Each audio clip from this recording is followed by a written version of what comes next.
biogeografía, como otra rama más de la geografía física, se encarga del estudio de la distribución de los seres vivos sobre el planeta Tierra, así como las causas que determinan dicha distribución, incluyendo tanto las relaciones geográficas como las relaciones con su entorno. De forma más específica encontramos que la parte de la biogeografía que se ocupa de las especies y comunidades vegetales es la fitogeografía o geografía de las plantas. Por su parte, la zoogeografía o geografía de los animales se ocupa de las especies y comunidades animales. Mientras que si las especies y comunidades analizadas son los hongos, nos referimos a mitogeografía o geografía de los hongos. En esencia, la biogeografía trata de explicar por qué una especie animal, vegetal o fúngica se encuentra en un determinado lugar y no en otro. Por tanto, intenta estudiar aquellos factores que favorecen o limitan que un organismo pueda desarrollarse en un hábitat concreto. Además, en este análisis hay que considerar también los factores históricos y diacrónicos para entender cómo se organiza la biodiversidad actual en cada región del planeta. Dado que la vegetación representa el elemento más obvio del medio geográfico, esta ha constituido el objeto de estudio fundamental de los biogeógrafos.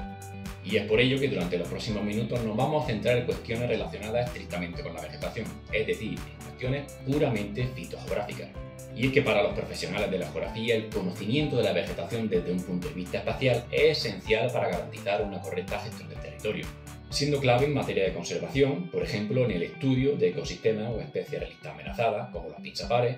también en el campo de la restauración, ya que por ejemplo mediante el conocimiento del ecosistema potencial podremos trabajar para su recuperación. Y también es muy interesante y útil en el campo de la agronomía, por ejemplo para compatibilizar uso o introducir cultivos asociados o relacionados con la vegetación natural. La distribución de los seres vivos no puede explicarse sin tener en cuenta tanto el clima como el relieve, los roquedos o el suelo que sobre ellos se forman, además de factores antrópicos como los usos del suelo o la intervención y transformación que el ser humano haga del territorio. Centrándonos en el factor clima a escala planetaria, los principales climas terrestres presentan una distribución zonal que, dada la dependencia de las plantas respecto a ellos, determina una disposición similar de los grandes biomas. Es decir, las grandes franjas de clima y vegetación coinciden espacialmente y la comprensión de estas últimas requiere un buen conocimiento de las primeras. A escala regional, cuando determinados factores geográficos distorsionan la zonalidad de los climas, el manto vegetal lo refleja inmediatamente. Y dentro de este factor, tanto las precipitaciones como las temperaturas son esenciales para caracterizar la biota de un lugar. En nuestra geografía y dentro de las condiciones climáticas mediterráneas, el relieve es el factor que más condiciona temperaturas y precipitaciones a escala regional y local. Se produce así una gradación natural de la vegetación según distintos gradientes climáticos, lo que permite hablar de pisos de vegetación según altitud, definidos en función de los llamados pisos bioclimáticos mediterráneos, desde el piso crioro-mediterráneo de las cumbres de Sierra Nevada hasta el piso termo-mediterráneo del litoral.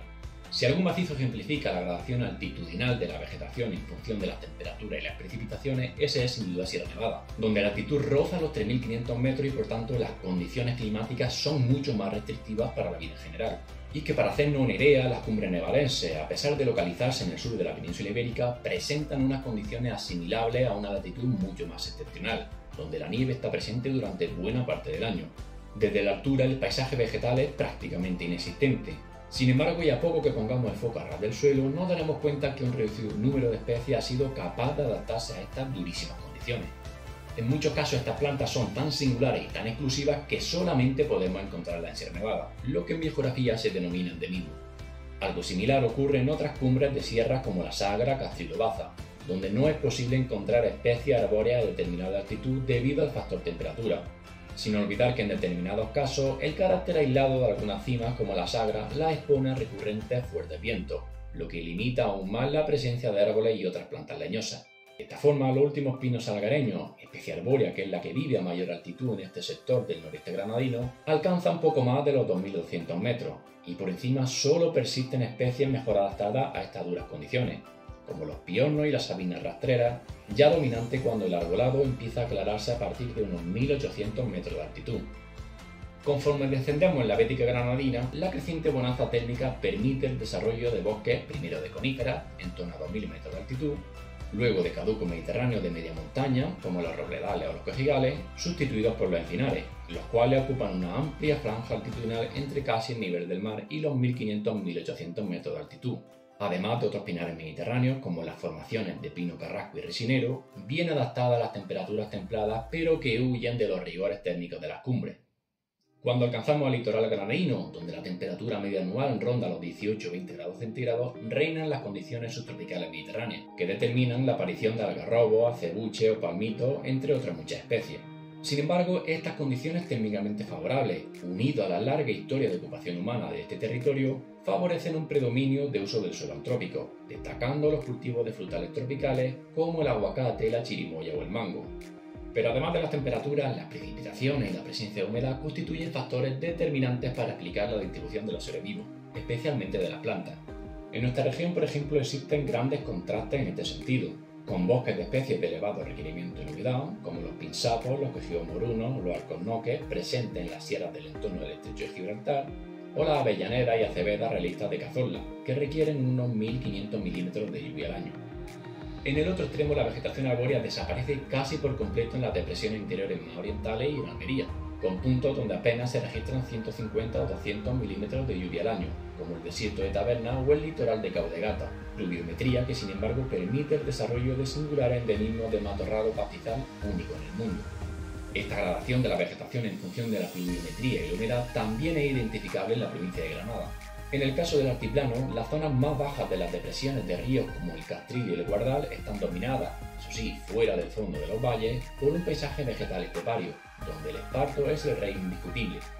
Cuando las condiciones son algo menos restrictivas, en las zonas mesetadas y en las sierras hasta cotas medias aparece el dominio del encinar, uno de los árboles más representativos de nuestro paisaje mediterráneo.